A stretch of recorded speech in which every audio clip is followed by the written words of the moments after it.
নমস্কার বন্ধুরা, মৌ কিচেন ভিলেজে আজকের আমি রান্না করে দেখাবো বড় এক সাইজের পাঙাশ মাছের রেসিপি। আর তোমরা প্রথম থেকে শেষ অবধি দেখো। যারা চ্যানেলে নতুন আছো সাবস্ক্রাইব করে পাশে থেকো। চলো কিভাবে রান্না করা হয় প্রথম থেকে দেখবে তোমরা। আমি প্রথমে মাছটাকে কেটে ধুয়ে নেব।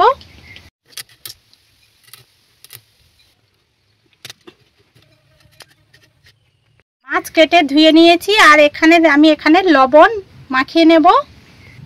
দিয়ে দেব পরিমাণ মতো লবণ, দিয়ে দেব হলুদ গুঁড়ো, দিয়ে দেব মরিচ গুঁড়ো আর দিয়ে দেব লেবুর রসটা দেওয়ার কারণ হচ্ছে লেবুর রসটা দিলে পাঙাশের যে আইঁশেটে গন্ধ সেটা বুঝতে পারবে না কেউ। যারা পাঙাশ মাছ খায় না তারাও বুঝতে পারবে না যে এটা কি মাছ। দেখো এটাকে এইভাবে আমি মাখিয়ে রেখে দেবো কিছু সময়।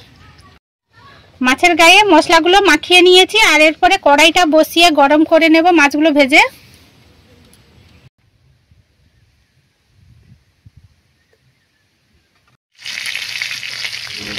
মাছ ভেজে তুলে নিয়েছি আর ওই কড়ার মধ্যে দিয়ে দিয়েছি এলাচ আর গরম মশলা, দুটো তেজপাতা, দুটো কাঁচা লঙ্কা, আদা বাটা, রসুন পেঁয়াজ বাটা একসঙ্গে বেটে রেখেছি। দিয়ে দিচ্ছি পেঁয়াজ বাটাটা, দিতে হবে গ্রেভিটা গাঢ় হওয়ার জন্য।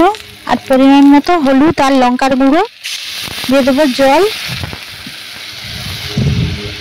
দিয়ে সব একসঙ্গে মিশিয়ে নেব। দেখো মশলাটাকে ভালো করে কষিয়ে নেব। আর এখান থেকে আবার একটু জল দিয়ে দিচ্ছি। দেখো এইরকম আমি ঝোলটা রাখবো, বেশি একটা রাখবো না। আর দিয়ে দেবো পরিমাণ মতো লবণ। মাছগুলো দিয়ে দেবো, দিয়ে ঝোলের মধ্যে ফুটিয়ে নেব।